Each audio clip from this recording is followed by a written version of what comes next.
Shatteringly crisp and deeply savory, Korean fried chicken takes the flavors and textures of the traditional deep fried delicacy and turns them all up to 11. We don't do much frying on the channel, so I promise you, the extra effort and oil will be well worthwhile.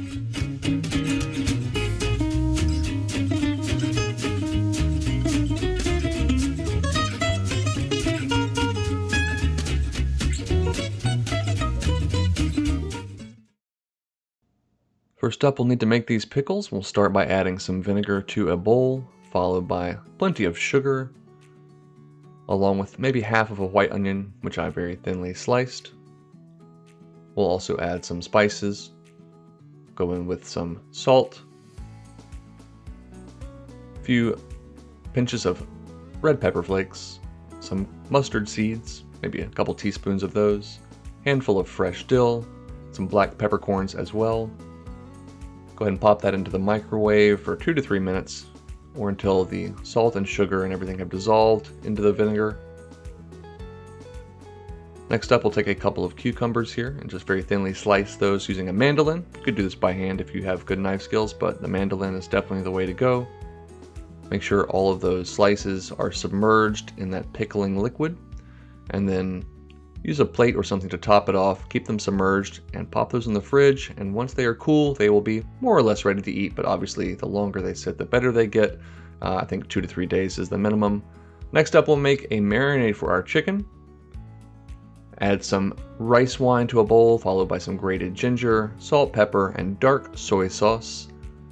Go ahead and give that a nice whisk to thoroughly combine. And then I'm using boneless, skinless chicken thighs, but you could use really any type of chicken you want to for this preparation. You'll just obviously have to change the cooking times to make sure your chicken cooks through. For these thighs, I'm cutting them down into some large bite-sized pieces and removing any big chunks of fat that nobody wants to bite into. I'll then add them to that rice wine and soy-based marinade, and then you could let this go overnight in the fridge, but as long as you give it 20 or 30 minutes, that'll be just fine, which gives us enough time to make our glaze. Some ketchup and gochujang go into a bowl, followed by some honey, and I really love hot honey in this sauce, but if you just have regular honey, that'll be fine. Some brown sugar and soy sauce. Guys, all the exact amounts for all of this is down below in the description as always.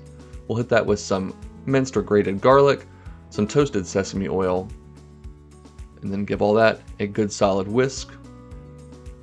Pop that into a skillet over medium-low heat and just bring it up to a simmer. Once it has thickened and the sugars have dissolved, that is ready to use, so just set it aside and keep it warm. Next up, we are going to return to our chicken and get that nicely breaded. So I'm just going to work my chicken pieces into a large bowl of cornstarch. Make sure each piece is thoroughly coated in the cornstarch. Then shake any excess starch off and place it onto a wire rack to drain and rest. Rinse and repeat with all of your remaining pieces of chicken. I like to use one hand to work the chicken into the cornstarch and another to dry it off and take it out. That way my hands don't get all clumped up. Anyways, we'll then add these to some oil at 350 degrees and fry for about 4 to 5 minutes, or until they are mostly cooked through and have a golden blonde color on the outside. You'll have to work in batches here unless you have a very large deep fryer, and that's just fine. Just fry these until, as I said, they are nice and lightly golden on the outside. Remove them to a wire rack to drain and rinse and repeat.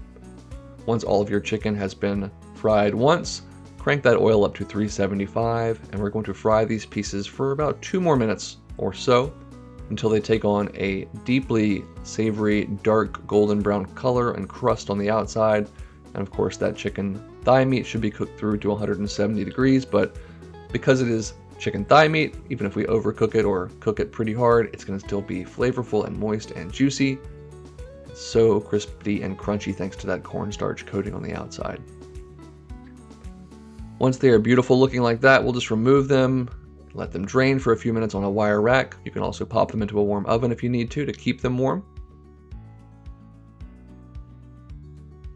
And when you're ready to serve, add them to a large bowl and check out this crispity crunch.